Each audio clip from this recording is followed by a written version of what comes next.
ఎప్పుడైనా ఎక్కడైనా మీ చేతిలోనే వార్తా ప్రపంచం. మీ మొబైల్లో, మీ కంప్యూటర్లో, మీ టీవీలో సాక్షి టీవీ డిజిటల్ ప్రసారాల కోసం లాగిన్ అవ్వండి.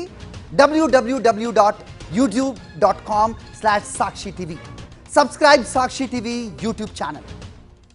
కొన్నిసార్లు అన్ని తెలిసి కూడా రిస్క్ చేయాల్సి ఉంటుంది. ప్రస్తుతం అలాంటి రిస్క్ చేయాలని ఫిక్స్ అయ్యాడు నాగ చైతన్య. టాలీవుడ్లో ఒక మాస్ డైరెక్టర్ ఉన్నాడు, కానీ సీనియర్ హీరోలకు మాత్రమే బ్లాక్ బస్టర్స్ ఇస్తుంటాడు, యంగ్ హీరోలకు మాత్రం ఫ్లాప్స్ ఇస్తుంటాడు. అయినా సరే ఆ మాస్ డైరెక్టర్తోనే మూవీ చేయాలనుకుంటున్నాడు. ఇది రిస్క్ కాకపోతే ఇంకేంటి? బోయపాటి సినిమాల గురించి ప్రత్యేకంగా చెప్పుకునేదేముంటుంది? గత కొన్నేళ్లుగా బోయపాటికి హిట్ అంటూ వస్తే అది బాలయ్యతో సినిమా తీస్తేనే వస్తుంది. అలాని ఎప్పుడూ బాలయ్యతోనే చిత్రాలు చేయలేడుగా. అందుకే బెల్లంకొండ సాయి శ్రీనివాస్, రామ్ చరణ్, రామ్ లాంటి హీరోలతో మూవీస్ చేశాడు, కానీ హిట్ మాత్రం అందించలేకపోయాడు. ప్రస్తుతం అఖండ 2 తెరకెక్కిస్తున్నాడు బోయపాటి. ఏడాది చివరి వరకు ఈ చిత్రం ప్రేక్షకుల ముందుకు వస్తుంది. ఆ తరువాత అల్లు అర్జున్ తో మూవీ చేయాలనుకుంటున్నాడు బోయపాటి, కానీ బన్నీ డేట్స్ ఇప్పుడు ఖాళీగా లేవు.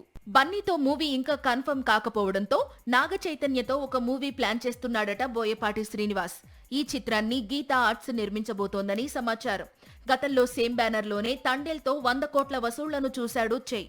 ఇప్పుడు బోయపాటితో ఊర్రా మాస్ మూవీ చేస్తాడట. కానీ బోయపాటి కొన్నేళ్లుగా యంగ్ హీరోస్ కు హిట్ ఇవ్వలేకపోతున్నాడు. చెయ్తో అయినా సెంటిమెంట్ బ్రేక్ చేస్తాడా లేదా అన్నది చూడాల్సి ఉంది. ప్రస్తుతం విరూపాక్ష దర్శకుడితో నాగ చైతన్య కొత్త చిత్రం చేస్తున్నాడు. ఈ మూవీ తరువాత బోయపాటితో మూవీ ఉండే అవకాశాలు ఉన్నట్లు సమాచారం.